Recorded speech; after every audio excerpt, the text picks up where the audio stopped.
Hey tubers, it's Ben the Curious Consumer, and today we're going to be talking about the Nintendo Switch dock.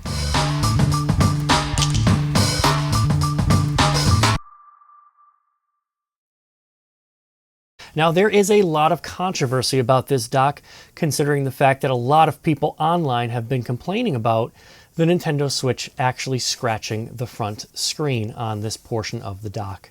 This dock station itself is just a overly large piece of plastic that houses the USB ports, 3 USB ports specifically, HDMI port out, and of course your power for your Nintendo Switch. There is a USB-C plug here on the bottom that will charge your Nintendo Switch. The one thing that I find with my dock that I don't like is that it's just too tall. My TV stands probably about 3 inches off of the TV stand, and the dock itself sits in front of the TV if I want to put it on top of my stand. So that got me thinking, why don't they make this just a little bit smaller?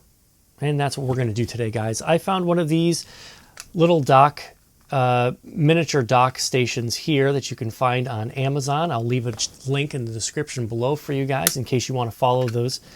And I'm going to take you step by step through this process to put the internals of this Nintendo Switch dock into this portable Nintendo Switch dock. Let's get started. This is the actual aftermarket Switch dock, which I wish I bought it when it first came out. The Nintendo Switch dock now is $89. When the Switch first came out, Nintendo was offering the Nintendo replacement Switch docks on their website for $40. This is now $89. But it does come with an extra plug, so and HDMI cable. So if you're looking for this plug retails for $29. The HDMI cables, I think, from Nintendo are like 15 or 20. But let's just open this bad boy up right here. Let's see what's in the box. So this looks like it's the dock itself here. We'll get to that in a second. And right here are your other components. So here's your HDMI cable and your extra plug cable for the Nintendo Switch. Really the only functional piece on here is that little spring piece on the inside and the little part that's housed underneath this piece of plastic here. As you can see, there's a couple of screws here. We're going to get started with those, but I think we're going to have to take this whole back panel off.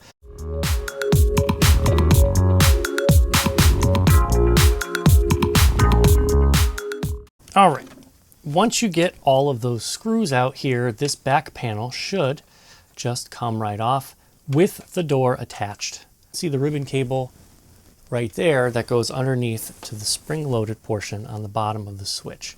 When removing the board here, be very careful, but there are 2 clips right here, and right here, and you have to pull those back in order to get that board out. There you go, and you pull those 2 clips back, and there is the board. Yep, flip up, and you can pull that little cable out. Be careful not to pull the LED light out. You have to pull that cable out on its own. Be careful not to rip it out. You don't want to cause too much damage. And there you go. There you have it. There is the board. This is what makes it possible for the Nintendo Switch to work on your TV. Cool. So that's all set. We're going to put that with our dock right here. And we're going to put that inside of there in just a second. Screws here, 1, 2, and 3. I'm going to take those 3 out. 6 screw holes that also house the Phillips head screws, which I believe will then release the front from the back.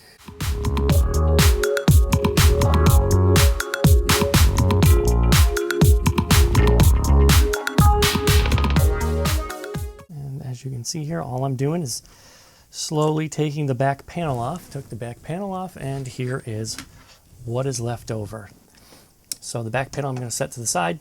This front panel here has your LED light that gives you the indicator of whether or not it's on. And then this is the portion here, spring-loaded portion, that houses the USB-C connector. So we're going to have to try to get that out as well. It looks like there are 4 screws on the bottom, 1, 2, and then 3/4. And then we're going to take this portion out and put it into that little tiny dock. And as I slowly pull this out, you can see there are the springs, the USB-C connector, and the ribbon cable, all right here. So we're going to have to, there is a spring underneath this piece as well. This little flashing piece off the top. I'm going to hold on to that to the side. And there are 2 screws here. And that should do it.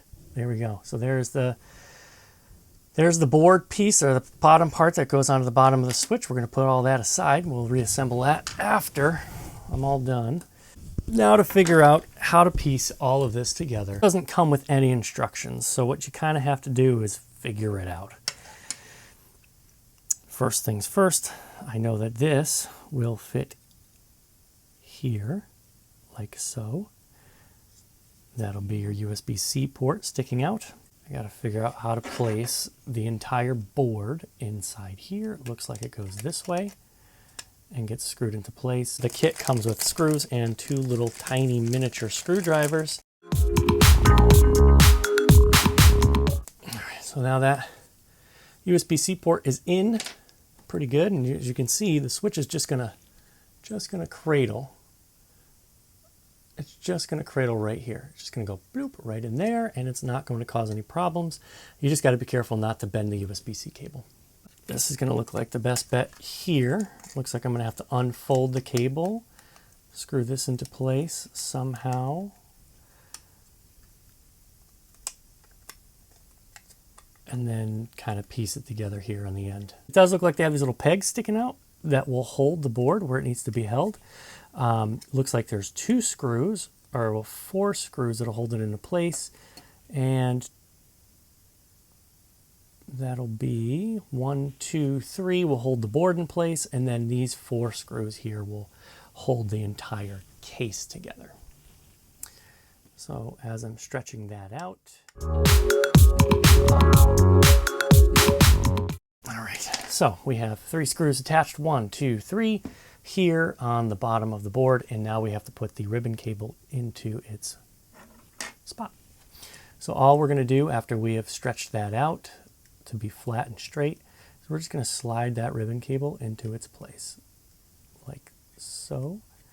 Make sure that it is even and flat and that it sits where it's supposed to, and you can just flick that cover down and there you go. It is all in place. Kind of tuck it in a little bit there before we put the bottom portion on.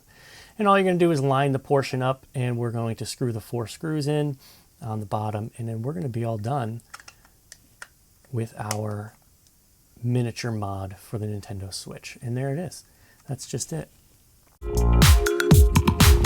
And you could always buy these little rubber feet for the bottom if you don't want it to slide all over. But it doesn't come with any rubber feet, it just kind of sits there like that. And that's it, that's the unit. It's all put together and ready to go. It does have a vent here on the back for air flow. You've got your 2 USB ports there. You've got your USB-C cable for power, USB 3, and your HDMI out. Now, let's get this on a TV and test it out. Have everything plugged in. Make sure it's connected tightly to the side. And here's my Nintendo Switch. I'm about to plug that in here and see if it comes up on the monitor here. You'll see it come up right there. I'm just going to line up my USB-C cable with the USB-C cable down there, plug it into place, and booyakasha. There it is, guys. That is it. So to recap, we took that and put it inside of that little dock station right there. And that is it, guys. That is all you have to do. That is going to do it for me, guys. I am Ben, the Curious Consumer, and I really hoped you guys enjoyed this video. If you did, don't forget to smack that like button. Give us a big thumbs up. It really helps out the channel. And if you haven't done it already, consider subscribing. Once you do that, down at the bottom of the screen here, you can just click that little bell and it will notify you every time I make a new video. Well, guys, again, that is going to do it for me, and I really do appreciate you guys stopping by. I will catch you guys in the next video. Thanks for watching.